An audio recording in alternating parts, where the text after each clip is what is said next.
qui devaient se faire initialement rassemblés à la Motte Beuvron se font dans chacun des établissements.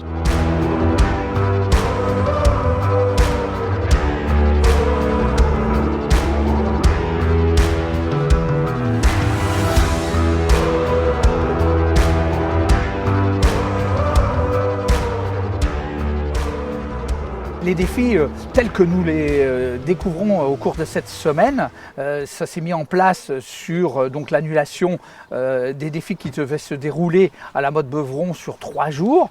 On a proposé un programme complètement différent.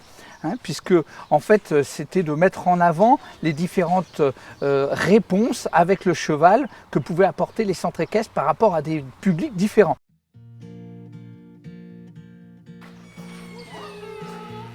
Bonjour, bonjour. Le groupe qu'on a ce matin, c'est un groupe qui vient de l'IRJS, donc ce sont des jeunes sourds. Un club comme ici se doit d'accueillir tous les publics, et notamment les publics en situation de handicap. Alors, le groupe que nous venons de voir cet après-midi est un groupe du foyer d'accueil médicalisé Andas à Vernouillet. Il s'agit de personnes adultes polyhandicapées. Et pour Gaël et Pipip! Le cheval a des rôles différents. On va lui faire tout au moins jouer un rôle différent en fonction des publics. Je disais qu'on pouvait travailler sur la rééducation, rééducation fonctionnelle. Donc à ce moment-là, c'est la locomotion du cheval qu'on va utiliser pour faire ce travail. Si on est avec des publics autistes, on va être sur de la sensorialité. Donc là, ça va être sur les émotions qui vont être jouées. On ne va pas forcément utiliser le cheval dans sa motricité, mais plutôt dans son toucher, dans tout ce qui est la relation au cheval.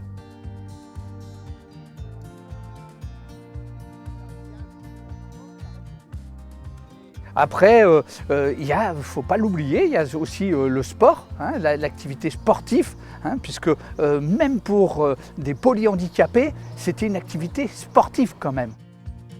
Quand on parle de gestes sportifs, on pense à un athlète. Pour une personne polytraumatisée comme certaines d'entre elles, eh bien, tendre le bras, ramasser une coupelle et la poser sur un piquet, c'est un geste sportif, c'est un exploit sportif.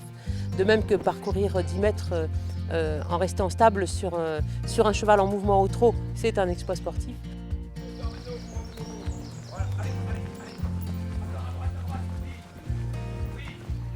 J'ai des problèmes visuels. Et avec l'équitation, comme j'ai mon handicap, je ne peux pas faire des choses correctement. Il y a des différences, bien évidemment. Ce pas des cavaliers comme les autres, parce qu'ils ont leur spécificité. C'est exactement le même fonctionnement qu'avec tout le monde, parce que l'idée, c'est vraiment qu'ils soient aussi en contact du cheval. Donc aller au pré, c'est normal. Les préparer, c'est normal. Ils ne sont pas juste là pour monter sur le poney. Ils sont vraiment là pour avoir une interaction avec le cheval.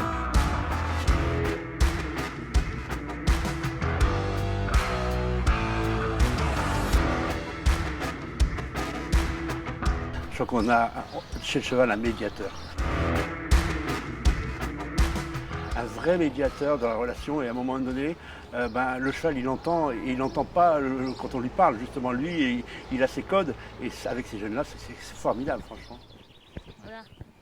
Alors on avait Chloé, qui en fait a beaucoup de retard à l'école, qui est en classe de SECPA, en classe de 5e en SECPA, qui a totalement changé dans son comportement à la maison, qui s'est remise à vouloir travailler à l'école.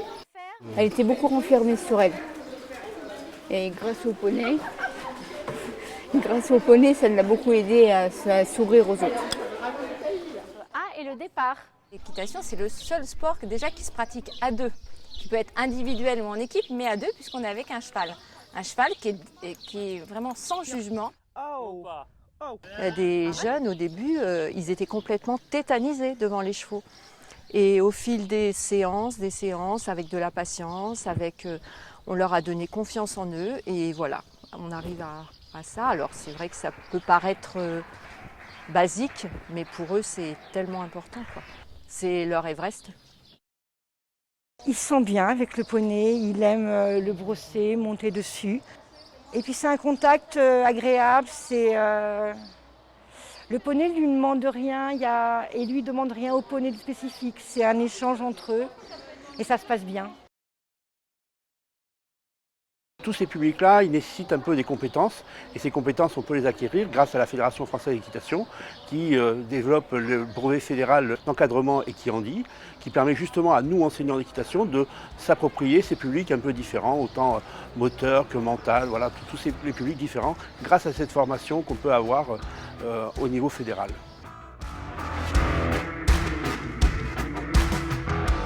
Le groupe qu'on a là ce matin, c'est un groupe qui vient de l'IRJS, donc ce sont des jeunes sourds. Et donc totalement, il a fallu réinventer un peu nos codes d'enseignants, mais donc le moniteur qui est formé chez nous pour ça réussit justement à faire pratiquer l'équitation avec ces jeunes sourds qui viennent régulièrement tous les jeudis matins. Regarde, tu es haut vers le bas. Oui, très bien. Tu es haut vers le bas. Alors nous, on aide ces enfants-là, notamment à gagner en autonomie, en confiance en soi. Le but, c'est d'arriver aussi, grâce au relationnel animal, de captiver un peu les enfants et les sortir un petit peu de leur lieu de vie habituel et de s'adapter surtout autour des animaux. On va prendre une balle et on marque un panier. Allez.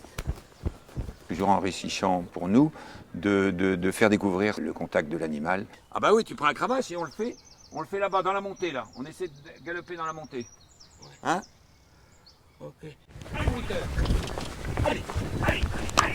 Oui. Est-ce que vous avez tout vu le parcours? Quentin, t'es prêt? Nous avons parlé un petit peu du challenge. Ce sont des enfants peut-être qui vont être un petit peu perturbés au niveau notamment des nouveaux humains qui vont être sur les lieux. Par contre, les enfants aiment beaucoup les défis et ils aiment être appliqués et montrer ce qu'ils savent faire et ce qu'ils ont appris tout au long de leur année.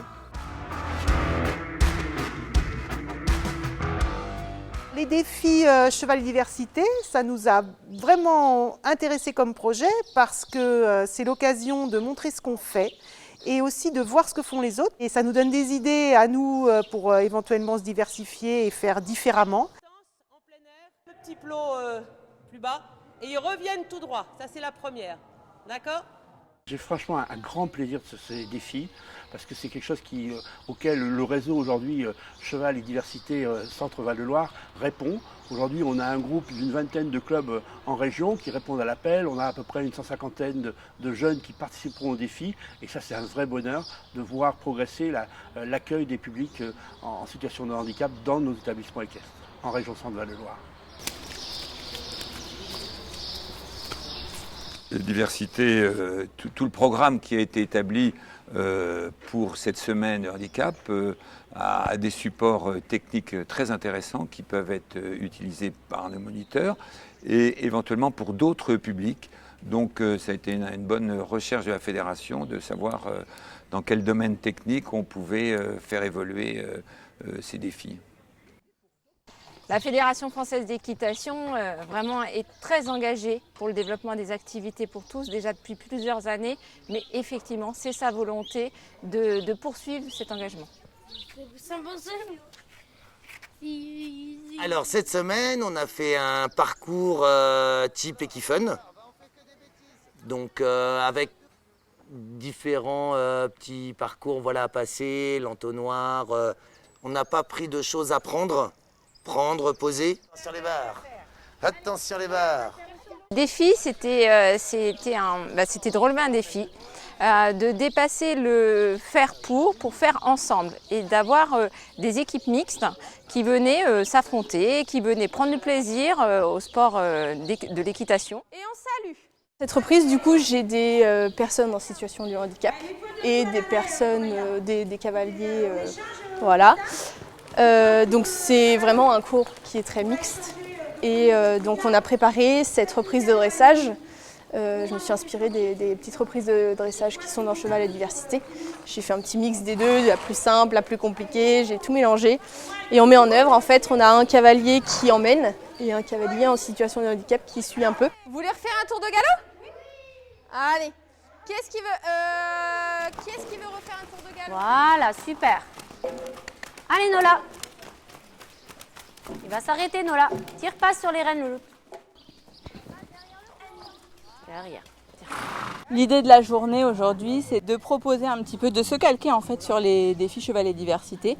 Donc là, en l'occurrence, on est sur le parcours des Kiffen. Le but, c'est de ne pas faire tomber les balles tout au long du parcours. Ok ? Allez, marche. Philippe, c'est parti le slalom. Au-delà du sport, on a vu effectivement que le cheval, il a vraiment un énorme potentiel. Et cheval et diversité, c'est ça. C'est effectivement, on a vu du sport santé, on a vu du développement personnel, on entend des vas-y, tu vas y arriver, et c'est ça. C'est aussi se soigner. Cette semaine, elle a vraiment potentialisé et valorisé ce que le cheval peut apporter. Très bien. De ces défis, il y a un beau bilan à faire, c'est qu'effectivement, il y a eu la crise sanitaire Covid qui est venue chambouler les organisations, mais rien n'a été perdu, autant sur la dynamique du comité régional d'équitation Centre-Val de Loire, des professionnels, des centres équestres qui se sont quand même mobilisés et des cavaliers qui sont venus. Donc le format a évolué, on s'est adapté, mais on a réussi à dépasser effectivement les différentes problématiques. Puis surtout, une belle expérience, une belle semaine pour laquelle tout le monde a pris du plaisir à développer dans toutes les régions. Quand on voit la richesse et le potentiel qu'il y a, moi j'invite toutes les régions à le développer. C'est magnifique comme ça. C'est magnifique comme ça. C'est beau, hein?